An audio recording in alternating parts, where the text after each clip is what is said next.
Então, vamos lá. Então, a gente vai dar continuidade, vai encerrar o título dos crimes contra a fé pública. Na verdade, o capítulo 5 desse título só tem um artigo. E a gente vai encerrar, vai ser rapidinho esse artigo, e a gente já vai dar início ao título dos crimes contra a administração pública, título esse que eu considero o mais importante da disciplina, né? Então, a gente vai perceber, né, que faz parte hoje do nosso dia a dia, né? A gente visualiza, infelizmente, quase que diariamente, notícias que se referem a crimes contra a administração pública. Então, hoje a gente encerra a fé pública e já dá início à administração pública. Então, só relembrando um pouco do que a gente viu nosso último encontro. Então, a gente encerrou com o artigo 311, que seria a adulteração de sinal identificador de veículo automotor. E aí a gente viu que nesse dispositivo ele se refere a adulterar ou remarcar qualquer número de identificação do veículo ou de qualquer componente do veículo. Por exemplo, do veículo, as placas, o chassi, de componentes do veículo, por exemplo, o número do motor, o número da caixa de câmbio, certo? Então, se refere a esses sinais que são identificadores do veículo. E viu também que nesse dispositivo nós temos causa de aumento de pena, que é referente a uma posição especial que ocupa o sujeito ativo, né? Então, se ele é funcionário público e pratica o crime de exercício da função, ele vai ter a sua pena aumentada. E viu também que tem o parágrafo 2º traz conduta equiparada para a adulteração de sinal de veículo automotor, também crime que se classifica no parágrafo 2º como próprio, pois também é crime de funcionário público. E a conduta desse funcionário público do parágrafo 2º ele contribui para o licenciamento, o registro do veículo, remarcado ou adulterado, certo? Então, foi isso que a gente viu no nosso último encontro, e hoje a gente vai ver fraudes em certames de interesse público. Vocês veem aí que esse capítulo foi inserido pela Lei 12.550 de 2011, então, para o direito, né, 9 anos é recente ainda, surge a necessidade de inserir esse dispositivo, porque quando havia fraude em concurso público, por vezes não conseguia-se tipificar a conduta. Então, às vezes, o indivíduo a conduta não tinha elementos suficientes para se tipificar a conduta em outros dispositivos, como, por exemplo, o que era o mais utilizado era o do 171, o estelionato. Então, essa lei 12.550 de 2011 veio para suprir essa carência na questão de fraudes em concursos ou outros exames oficiais, né?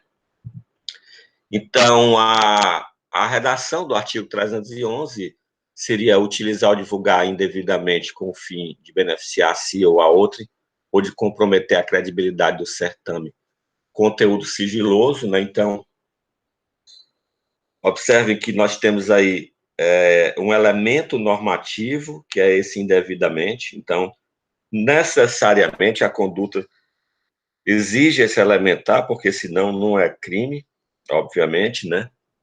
Porque se a divulgação é devida, por exemplo, ao fim do certame, é óbvio que não tem como a gente tipificar essa conduta, né? Então, vamos lá ao que se refere a esses certames. Primeiro, concurso público. Então, por força da Constituição Federal, o ingresso nas carreiras públicas, nos cargos públicos, se dá por meio de provas e de títulos, né? Então, a que se refere o primeiro dos objetos a que se refere esse dispositivo seria esse concurso. O segundo seria avaliação ou exames públicos. Existem certas avaliações que são exigências do poder público e deve manter o mesmo questão de sigilo e isonomia que um concurso público tem, certo? Então, por exemplo, quando vocês terminam o ensino superior, alguns, né, são escolhidos para fazer o ENAD, né, que é um exame, né, de avaliação do ensino superior. Então, seria um exemplo aí do inciso segundo. O inciso terceiro traz avaliação, processo seletivo, desculpa, para ingresso no ensino superior.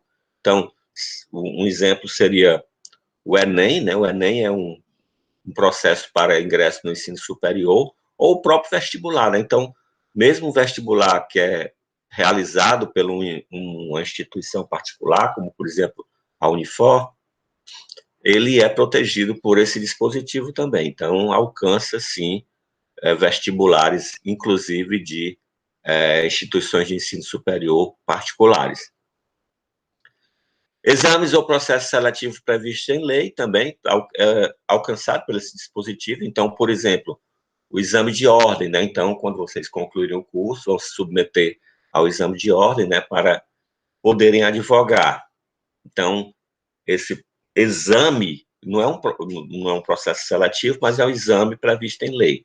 Também é protegido aí pelo dispositivo do 311-A.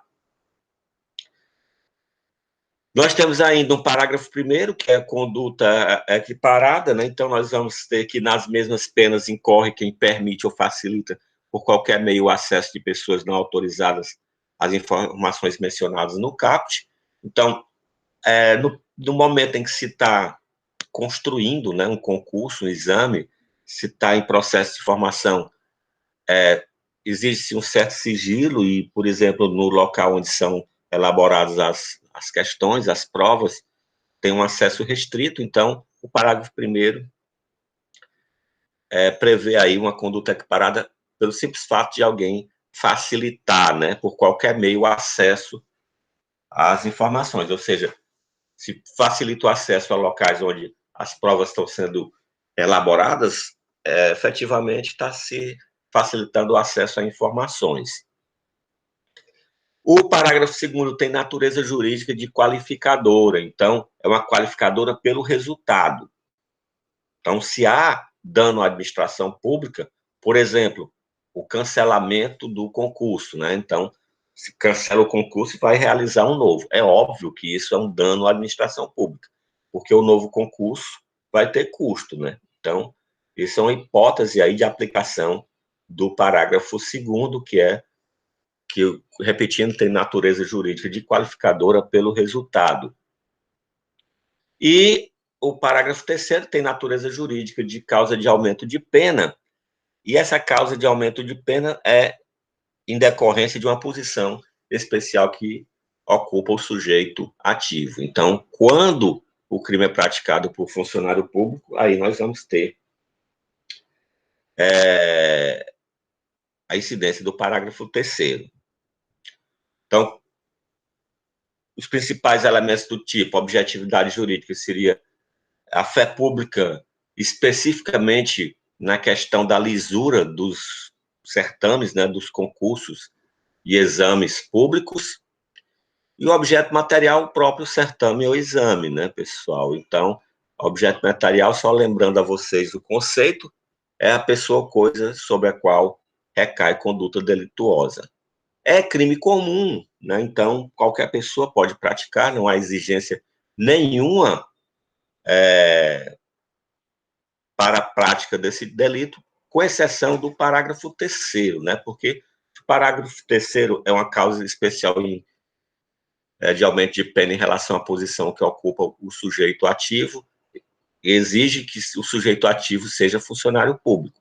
Então, em relação ao sujeito passivo, nós vamos ter para o caput, parágrafo 1º e 2º, crime comum, e para o parágrafo 3º, crime próprio de funcionário público. Quanto ao elemento subjetivo, é o dolo, né? Então, desde o primeiro contato que a gente teve em relação aos crimes contra a fé pública, a gente já alertou que não existia nenhum tipo penal dos crimes contra a fé pública, em nenhum dos capítulos que houvesse a previsão culposa, então há necessidade efetiva de atuação com o dolo. O momento consumativo é o momento da fraude, né? Dependendo da conduta, né? Por exemplo, divulgar informação. Então, uma pessoa que está fazendo um concurso público, né? Entra na sala, início da prova, né? E há casos, isso vocês já devem ter ouvido falar, de pessoas que fotografam a, a prova, né? E divulgam no meio do certame. Então, nesse momento se consuma. E a tentativa é perfeitamente possível, né? A tentativa depende aí do meio, né? Da execução do crime. Então, se nós temos um meio que é plurissubsistente, ou seja, a fase de execução pode ser fragmentada, é perfeitamente possível a tentativa do dispositivo do artigo 311-A. A gente já viu que o parágrafo primeiro é uma figura parada, o segundo é uma qualificadora pelo resultado e o parágrafo terceiro uma causa especial de aumento de pena em relação ao sujeito ativo, né? Então, o parágrafo terceiro é para o funcionário público. Pessoal, com isso a gente encerra os crimes contra a fé pública e aí a gente começa já a análise dos crimes contra a administração pública. Como eu disse, né, a administração pública eu considero, dentro dos tipos penais que são estudados nessa disciplina, o título principal, né? Então, a gente vai ver por que a partir de agora. Então, só um detalhe, né, pessoal? Quando a gente começa a estudar a parte especial do Código Penal, não sei se isso foi passado para vocês, mas existe uma,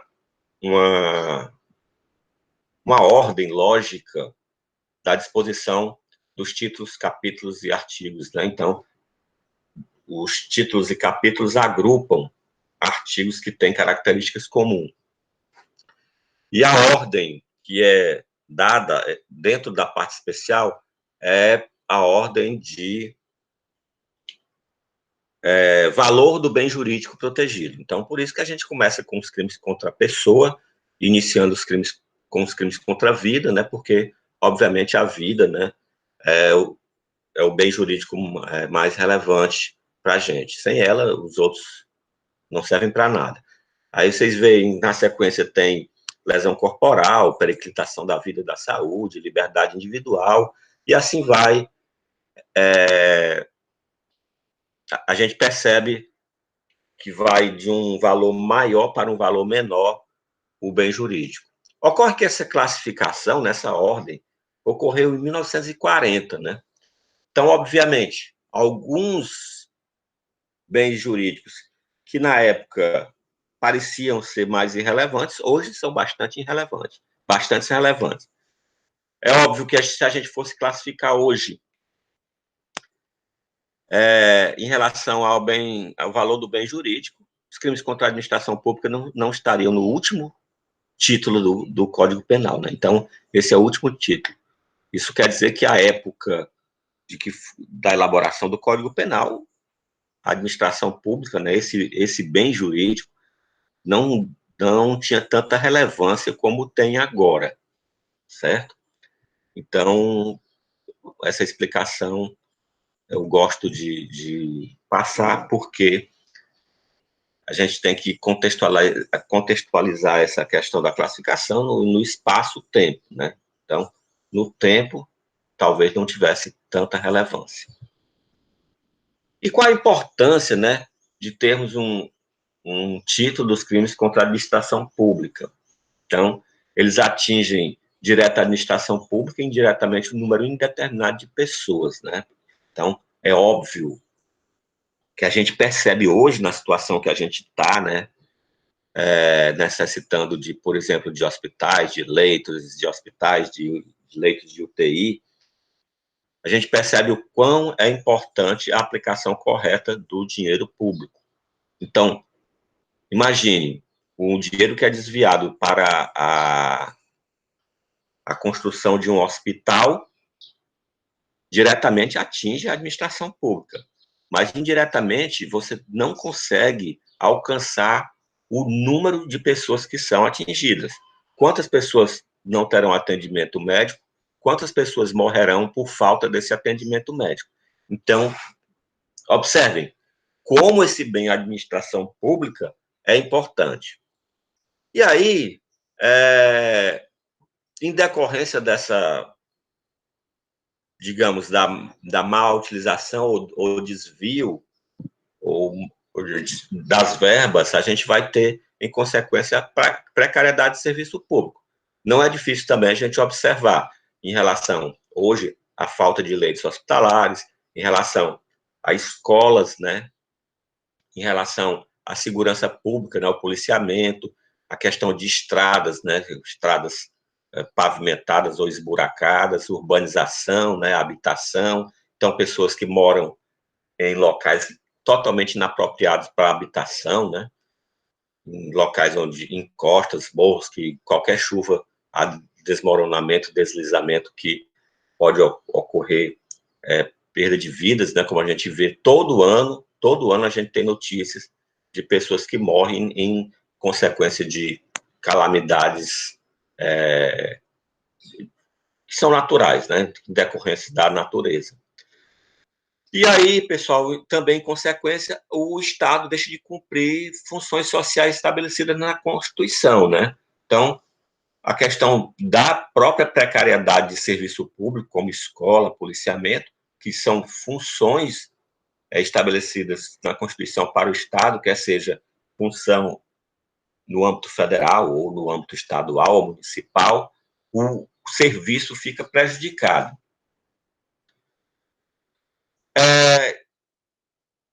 Também, né, pessoal, a questão da administração pública, hoje a gente tem como um dos principais meios de fiscalização a própria população, né? Então, hoje a gente tem lei de transparência, lei de acesso à informação, que qualquer um pode verificar como é que está, verificar e fiscalizar como é que está a aplicação, né, das verbas e rendas públicas. E são condutas, né, que estabelecem e exigem, né, pessoal, prevenção e repressão. A prevenção por meio de órgãos de controle, né, por exemplo, temos tribunais de contas, controladorias, né, temos aqui no estado do Ceará a CGE, Controladoria Geral do Estado, temos a CGU, né, temos o TCU, TCE no nível federal. Então, e temos a mais importante ente fiscalizador, que seria a própria população, né, por meio da aferição, verificação das informações que são disponibilizadas, por exemplo, no portal da transparência do governo do estado do Ceará. Aliás, o governo do estado do Ceará, sem querer fazer aqui política, mas ele é modelo de transparência no país, viu? Então, vocês têm todo um ferramental disponível no site. Aconselho que deem uma olhada para ver, né, o que tem lá. E temos também avanços, por exemplo, na ouvidoria do Estado. Então, a questão de resposta ao cidadão é dada de forma bem eficiente. Para a gente entrar nos crimes contra a administração pública, a gente tem que, primeiro, saber o que significa administração pública. Então, a administração pública não é um conceito estabelecido pelo Código Penal. Então, nós não vamos ter esse conceito de administração pública no Código Penal. Nós temos conceitos do direito administrativo, por exemplo, nós temos um sentido objetivo para a administração pública, que é a função administrativa, ou seja, a própria atividade estatal, e o sentido subjetivo, que é o conjunto de agentes, órgãos e pessoas jurídicas que exercem essa atividade estatal. Juntando-se o sentido objetivo e o subjetivo, né, a gente tem um sentido amplo de administração pública, com o conceito de ser um conjunto de atividades preponderantemente executórias praticadas pelas pessoas de direito público, ou seja, aí entra a questão do sentido subjetivo, ou delegados, né, para empresas, né, de prestadoras de serviço, né, que o objetivo são os fins legalmente cometidos ao Estado, aí o sentido objetivo. Então, o que vai ser protegido pelo direito penal? Tudo. Então, o direito penal vai proteger a administração pública tanto no sentido objetivo quanto no sentido subjetivo. Então, resumidamente, o objeto jurídico que vai ser tutelado aqui seria o fim princípio da administração pública como um bem comum da coletividade administrada. Mais uma vez, aqui nós vamos ter o direito penal como um direito, né, subsidiário. Aqui o direito penal vai entrar aonde o direito administrativo não consegue alcançar. Observem, nós vamos ter, mais na frente nós vamos ver o conceito de ilícito administrativo e ilícito penal.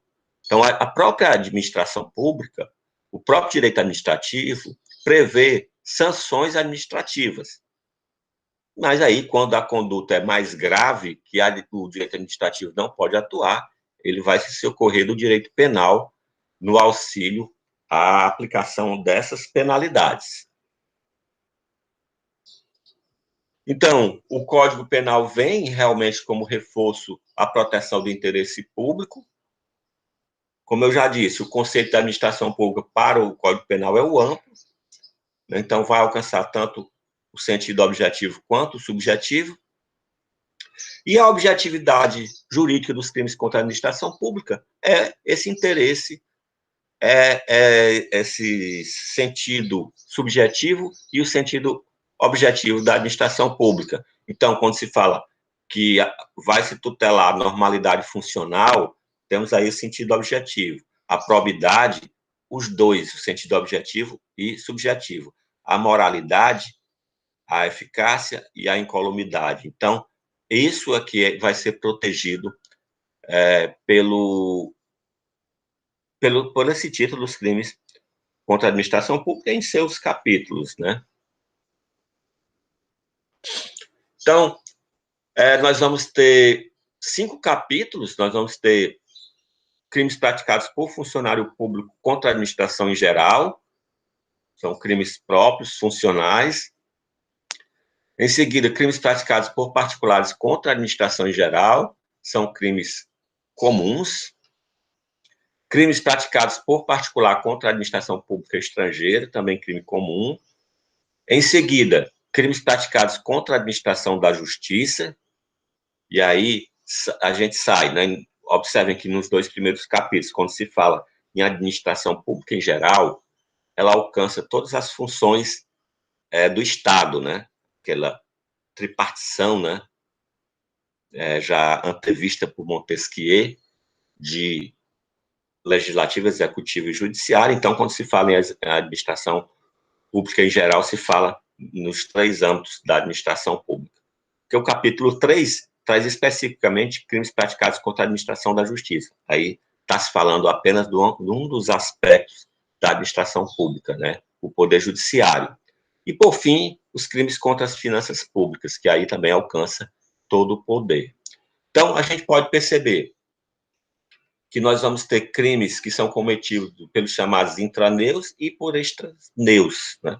Ou seja, intraneus e extraneus, isso significa dentro do muro e fora do muro. Então, são crimes praticados por quem está dentro da administração pública e por quem está fora da administração, da administração pública, com vitimização difusa. Então, agora há pouco, quando quando eu falei que, por exemplo, a verba desviada de um hospital público, a gente tem diretamente a administração pública envolvida e indiretamente um número indeterminado de pessoas que vão ser vítimas pela falta de leito em hospital, pela falta de assistência médica hospitalar, né, a gente não tem como quantificar quantas vítimas vão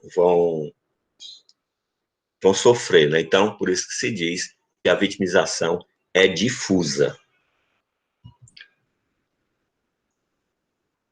Como eu disse anteriormente, pessoal, existe uma diferença entre o que é ilícito penal e o que é ilícito administrativo. Então, a administração pública, ela tem poder de polícia, né? Ela pode punir os seus membros a depender do ilícito praticado, mas ela vai até um limite, porque quando a conduta é mais grave, aí passa-se a bola para o direito penal. Então,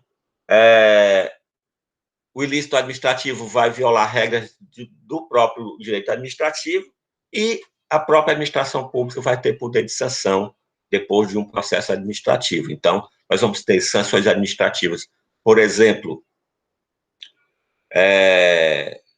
advertência verbal, advertência escrita, suspensão e até mesmo, que é a sanção mais grave que pode a administração pública sancionar o seu funcionário, seria a exoneração, que seria a demissão do serviço público.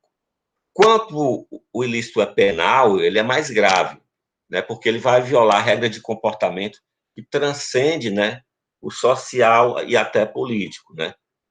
Então, o direito penal aí, como eu disse, ele é subsidiário, ele é a última ratio.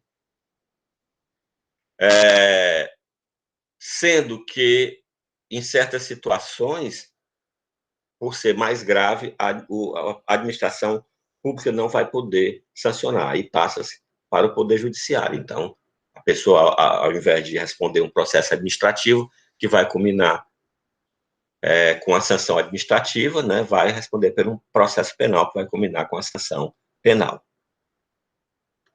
Então, como eu disse, né, o direito penal aí, ele é subsidiário, né?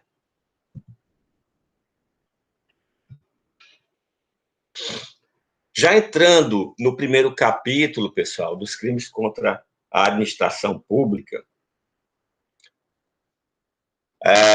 a gente tem que estabelecer alguns conceitos, né? Então, no primeiro capítulo, eles são os crimes praticados por funcionários públicos contra a administração em geral, né? São chamados crimes funcionais. Então, o sujeito, valendo da sua condição de funcionário público, ele busca satisfazer uma pretensão própria de terceiro, afetando interesses, né, da administração pública e, consequentemente, da coletividade. Então, nos crimes funcionais, aí pretende-se proteger, né, a probidade administrativa, compreendida como a retidão, conduta, honradez, lealdade, integridade, virtude e honestidade do agente público. Então, aqui o crime é sempre praticado por funcionário público. Então, observe que todos esses crimes, eles de alguma forma violam os princípios expressos no artigo 37, caput da Constituição Federal, né, que é legalidade, impessoalidade, moralidade, publicidade e eficiência. Então, todas essas condutas de funcionário público que violam regras que vão além do ilícito administrativo, né? Na verdade, do ilícito administrativo também, né? O ilícito administrativo preserva esses princípios expressos na Constituição Federal, no artigo 37. Mas aqui a gente vai tratar do ilícito penal, né, que, mais uma vez, vocês vão perceber que, de qualquer forma, um desses princípios, ou mais de um, nas condutas que vão ser analisadas, eles são feridos, certo? Quanto ao que é crime funcional, a gente tem que fazer uma diferenciação. Um alerta, pessoal, não confundam a classificação do crime quanto ao sujeito ativo como comum ou próprio com a classificação do crime funcional próprio ou impróprio. Um crime funcional, ele sempre vai ser classificado quanto ao sujeito ativo como próprio. Ele é um crime praticado por funcionário público. Ele exige, certo? Essa característica do sujeito ativo, ele ser funcionário público. Então, essa subclassificação do crime funcional entre próprio e impróprio se dá pela exigência para a ocorrência de um ilícito da participação de funcionário público. Então, é o seguinte, quando o ilícito só ocorre, só existe o ilícito naquela conduta, quando o sujeito é funcionário público, chama-se que o crime funcional é próprio. Porque se tirar a condição do sujeito ativo de funcionário público, a conduta se torna um irrelevante penal. Certo? Então, por exemplo, no crime de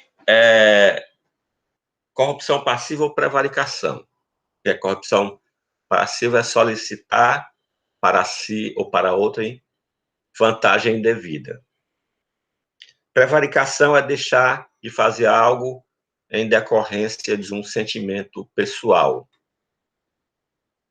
Então, se você colocar um particular deixando de fazer alguma coisa que ele deve fazer por um sentimento pessoal, não há crime para o particular.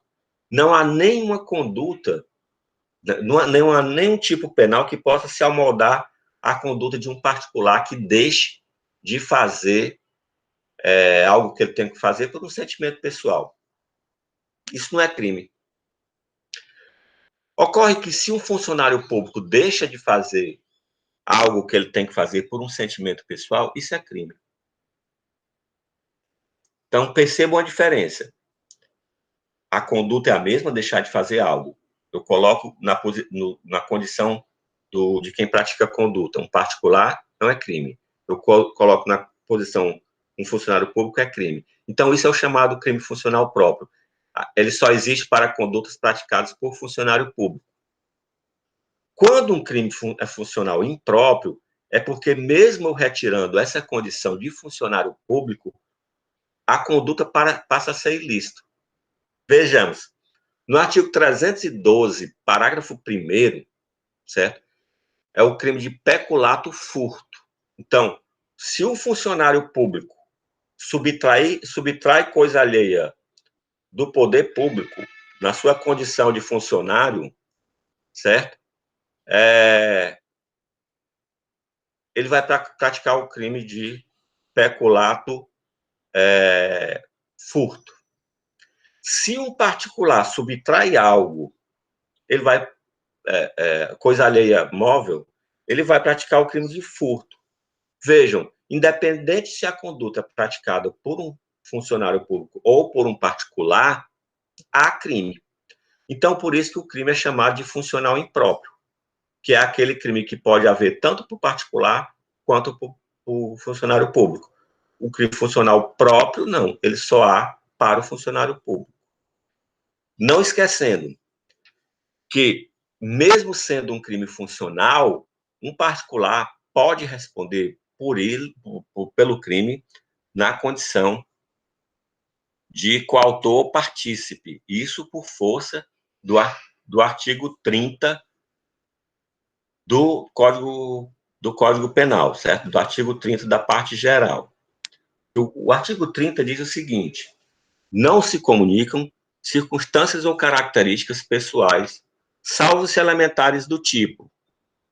Observem que a regra geral é a não comunicação de características ou circunstâncias pessoais, como é o caso de ser funcionário público. Então, ser funcionário público, em regra, não haveria essa comunicação. Mas é elementar do tipo para os crimes funcionais. Então, o vírgula salvo se elementar do tipo indica que quando um particular participa da conduta do funcionário público, ele vai responder pelo próprio crime funcional. Então, cuidado, porque aplica-se aqui, né, como em qualquer outro concurso de pessoa para crimes próprios, a regra do concurso de agentes do artigo 30 da parte geral do Código Penal.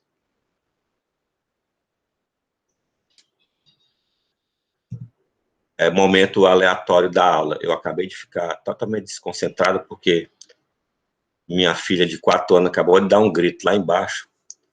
E aí eu fiquei perturbado, assim, mas eu já voltei ao normal, viu? Voltando aqui para a aula. Pessoal, o último dispositivo do primeiro capítulo do título dos crimes contra a administração pública é o artigo 327. Mas é o primeiro que a gente vai analisar. Isso porque, lembram quando a gente estava estudando os crimes contra a incolumidade pública, que eu dizia, olha, pessoal, vocês vão esquecer lá do artigo 285, 263, 258, porque se refere a todo o capítulo. A mesma forma vai ser o artigo 327. Primeiro, o artigo 327 ele é uma norma penal explicativa no caput, certo? Então, diferentemente do conceito de administração pública, né, que a gente foi beber no direito administrativo, o conceito de funcionário público é próprio do direito penal. Então, cuidado, porque eu sei que vocês, alunos do Penal 3, muitos de vocês estão cursando Direito Administrativo 1 agora. E aí, cuidado para não confundir o conceito de funcionário público que vocês estão estudando lá no Direito Administrativo 1 para o conceito de funcionário público para o direito penal. Porque o direito penal traz um conceito de funcionário público bem amplo. Então, vai se considerar funcionário público, para os efeitos penais, quem, embora transitoriamente ou sem remuneração, exerce cargo público, emprego ou função. Não importa se é voluntário,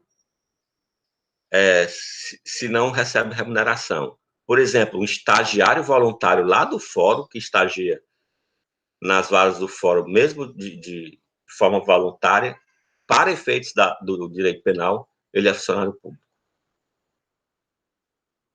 Aquele que é convocado pelo conselho de sentença, que está ali transitoriamente, né, para participar de um tribunal do júri, não é remunerado, está ali só 1 dia, 2 dias, ou enquanto durar a sessão do tribunal do júri. Naquele momento, ele é funcionário público. O mesário, que é convocado para a eleição, naquele dia da eleição, ele está ali transitoriamente, durante 1 dia, sem remuneração, ele é funcionário público. Ainda temos o que é equiparado a funcionário público. Então, equipara-se a funcionário público quem exerce cargo, emprego ou função em entidade paraestatal e quem trabalha para a empresa prestadora de serviço contratado ou conveniada para a execução de atividade típica da administração pública. Então, a questão do parágrafo 1º, ele vai alcançar empregados públicos, servidores públicos, agentes públicos, cargo em comissão, servidor temporário, particular em colaboração, ou seja, pessoa terceirizada, né? E qualquer outra modalidade que seja possível. Então, o conceito de funcionário público é bem amplo. Ok? Ainda, pessoal, tem que prestar muita atenção no parágrafo 2º do 327. Porque o parágrafo 327 vai ser causa de aumento de pena para todo o capítulo, né, dos crimes praticados contra a administração em geral por funcionário público. Então, a pena será aumentada de terça parte quando os autores dos crimes previstos no capítulo dos crimes praticados por funcionário público contra a administração em geral, eles foram ocupantes de cargo em comissão, de função de direção e assessoramento, de órgão da administração pública direta, sociedade de economia mista, empresa pública ou fundação instituída pelo poder público. Resumindo, quem tem cargo de chefia vai responder de forma mais severa.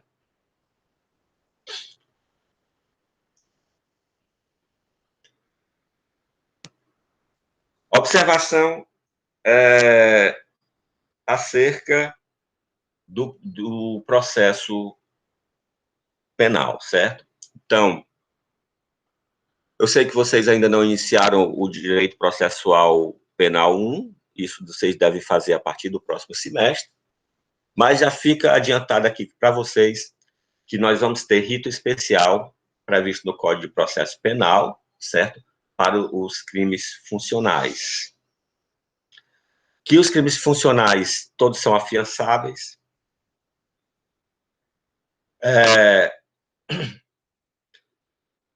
E outra coisa que é importante também, aí já é um aspecto, pessoal, já da execução da pena. Nesses crimes, para que haja progressão de regime, ou seja, do regime aberto, aliás, fechado para o semiaberto para o aberto, o funcionário público que pratica esse crime, ele só pode progredir de regime quando ele ressarce o dano causado, certo? Ou restitui a coisa. Então, são aspectos processuais desses crimes. Entrando especificamente nos crimes contra a administração pública, né? Nós vamos ter aí o capítulo 1, que vai do artigo 312 ao 327, que a gente passa a analisar a partir de agora. Então, o primeiro dispositivo é o artigo 312. Nós vamos ter 4 espécies de peculato só nesse artigo. Eu digo só nesse artigo, pessoal, porque outros artigos também trazem espécies de peculato. Então, no caput do artigo 312, nós vamos ter chamado peculato apropriação, que seria apropriar-se o funcionário público de dinheiro, valor ou qualquer outro bem móvel, público ou particular de que tem posse em razão do cargo. Então, só lembrando o que seria apropriação indébita do artigo 168, seria o bem está de forma legal, lícita, na mão do agente. No momento em que o bem chega na mão do agente, ele não tem o ânimo de inversão de propriedade. Mas chega um determinado momento que ele inverte o ânimo de propriedade, por meio ou da negativa de devolução ou da prática de ato de disponibilidade do bem. Então, vamos supor que um funcionário público recebe um notebook para trabalhar em casa na época do afastamento social. E aí, quando termina isso, ele é solicitado a devolver. E ele se nega, diz não. Então, a partir do momento dessa negativa, ele praticou o crime de peculato apropriação. Ou, antes dele ser solicitado a devolução, ele coloca, por exemplo, o notebook à venda, coloca lá o anúncio no Mercado Livre. Nesse caso, a gente tem, pessoal, o momento consumativo a partir da prática do ato de disponibilidade. Ainda não era o momento dele devolver, mas ele praticou um ato, uma conduta em relação ao bem, certo? Incoerente com a posse que ele tinha. Ele agiu como proprietário. Observem que se um particular fizer isso, tiver um bem em seu poder, e ao momento que, legitimamente, no momento que é pedido para devolução, ele se nega a devolver, ele pratica o crime do artigo 168, apropriação indébita. Logo, só para exemplificar aqui o que a gente falou de crime funcional próprio e impróprio, o peculato apropriação seria um crime funcional impróprio, pois nós temos, com a retirada dessa condição de funcionário público, um crime previsto para o particular. A segunda parte do caput do artigo 312, pessoal, traz ou desviá-lo em proveito próprio ou alheio. Então, O desvio aí, no caso, é aplicar para aquele bem, no nosso exemplo aqui do funcionário público que recebe o notebook, uma finalidade diversa da que foi entregue a ele. Então, vamos supor que o funcionário público começa a utilizar o notebook ao invés do trabalho que ele deveria exercer, né, referente à sua função na administração pública, começa a fazer outras coisas, né? Começa, por exemplo, a escrever programas para vender, né? Então ele está desviando, né? Tem um desvio de finalidade aí o bem. Nesse caso, ele pratica a segunda parte do artigo 312, que é o peculato desvio. A terceira espécie de peculato, pessoal, é o peculato furto, que é o que está no parágrafo 1º. Então, aplica-se a mesma pena se o funcionário público, embora não tendo a posse do dinheiro, valor ou bem, o subtrai ou concorre para que seja subtraído em proveito próprio ou alheio, valendo-se de facilidade que lhe proporciona a qualidade de funcionário. Então, ele não vai se apropriar porque ele não tem o bem de forma lícita, e ele nem vai desviar o bem, porque ele não está utilizando o bem, mas ele tem acesso ao bem. Então, vamos supor que o funcionário público tem acesso ao órgão público onde ele trabalha, tem a chave do local, e ele sabe que chegou uma série de equipamentos novos, né? Vamos dar o exemplo do notebook novamente, né? Chegou notebook. E aí, ele espera terminar o expediente, o órgão fechar, depois ele vai lá com a chave que ele tem por ser funcionário público, abre o local e subtrai. Nesse caso, ele não responde por furto, né? O furto seria se ele fosse um particular. Ele vai responder pelo peculato furto, né? Que é o furto de funcionário público, valendo-se da função, né? Porque simplesmente se ele for funcionário público e furtar um bem não tem nada a ver com a sua atividade, ele vai responder pelo 155. E observem que o parágrafo 1º vai além. Ele diz subtrai ou concorre.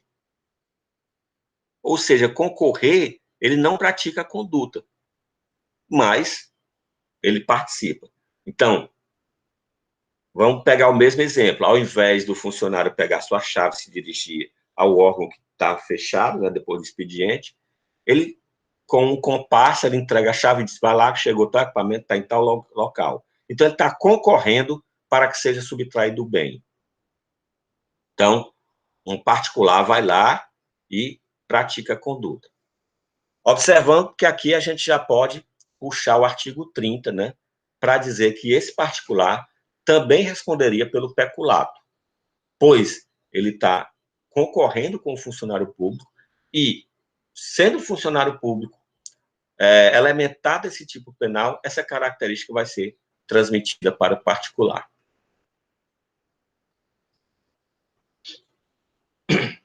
O quarto tipo de peculato que tem o artigo 312 é o parágrafo 2º. Então, nós vamos ter aí, se o funcionário concorre culposamente para o crime de outrem, detenção de 3 meses a 1 ano. Então, ele concorre culposamente. Ele concorre com negligência, imprudência ou imperícia. Vou dar o mesmo exemplo, um pouco modificado, que eu dei agora há pouco. O funcionário público, ele é o responsável por fechar o órgão público. E nesse dia ele esquece a porta aberta. Vai passando um particular, sem estar previamente acordado com o funcionário público, né? Ele se aproveita do descuido, entra no órgão público e subtrai os objetos. Nesse caso, o funcionário concorreu culposamente. Então, ele vai responder pelo peculato culposo, parágrafo 2º. Aliás, só observação, o peculato é o único desses crimes contra a administração pública praticado por funcionário público que admite a forma culposa. E observe ainda que, nesse exemplo do peculato culposo, o particular não responderia por peculato, ele responderia por furto, porque ele não estava acordado com o funcionário público. Então, nesse último exemplo, o funcionário público responderia por peculato culposo, enquanto o particular responderia por furto. E aí nós vamos ter uma dupla natureza jurídica no parágrafo 3º. Então, o parágrafo 3º ele pode ser tanto causa de extinção de punibilidade como causa de redução de pena. E ele se refere especificamente ao peculato culposo.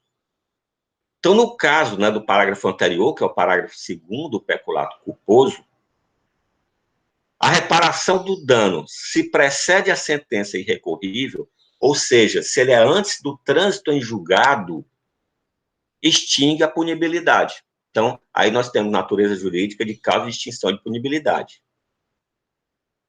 Se a reparação do dano é depois do trânsito em julgado da sentença, aí nós vamos ter uma causa de diminuição de pena, a pena vai ser reduzida pela metade. Então, parágrafo 3º, dupla natureza jurídica.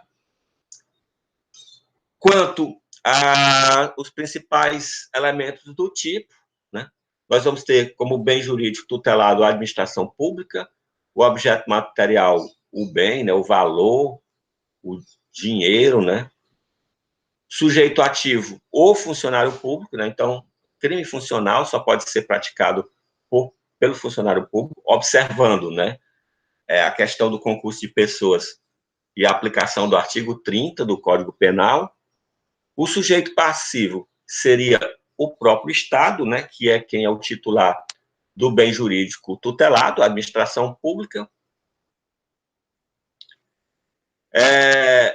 Quanto ao tipo subjetivo, nós temos a previsão do dolo e de culpa, né, então o parágrafo 2º tem a previsão de culpa e admite tentativa, né, pessoal? Então, é perfeitamente possível e até fácil de se imaginar a fragmentação da fase de execução desse crime.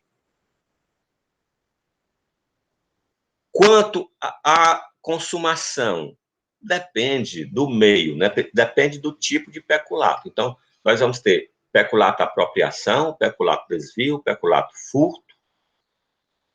Então, para a apropriação, para o peculato, a apropriação é no momento da inversão do ânimo de posse ou propriedade, né? Ou quando ele age como dono, como o exemplo que eu dei de colocar o bem à venda. O peculato desvio, quando a gente dá coisa de destino diverso, agindo em proveito próprio ou terceiro. Pessoal, cuidado com esse peculato desvio, porque o desvio tem que ser em proveito próprio ou de terceiro. Porque se o desvio for em proveito da própria administração pública, não se configura peculato, certo? Pode se configurar o crime de desvio de rendas e verbas públicas, mas não pode configurar peculato, porque o desvio aqui é exigido em proveito próprio ou de terceiro. Esse não pode ser a própria administração pública. Temos ainda a consumação do peculato furto, quando há subtração, né, do bem, do dinheiro, do valor. E a observação super importante, não esqueçam do parágrafo 2º do artigo 327, que é a causa especial de aumento de pena. Então, se o funcionário que pratica o peculato, ele tem cargo de chefia, ele vai ter sua pena aí majorada. E uma outra observação, quando vocês estudaram o artigo 155 e o 168, o crime de furto, e o de apropriação indébita, né, obviamente foi avisado para vocês que quando não há o dolo específico dessa inversão de âmbito de propriedade, como, por exemplo, a subtração da coisa apenas para usar momentaneamente, ou apropriação da coisa apenas para usar momentaneamente, não haveria nem apropriação de uso, nem furto de uso. Assim também vai ser no peculato. Não existe peculato de uso. Certo?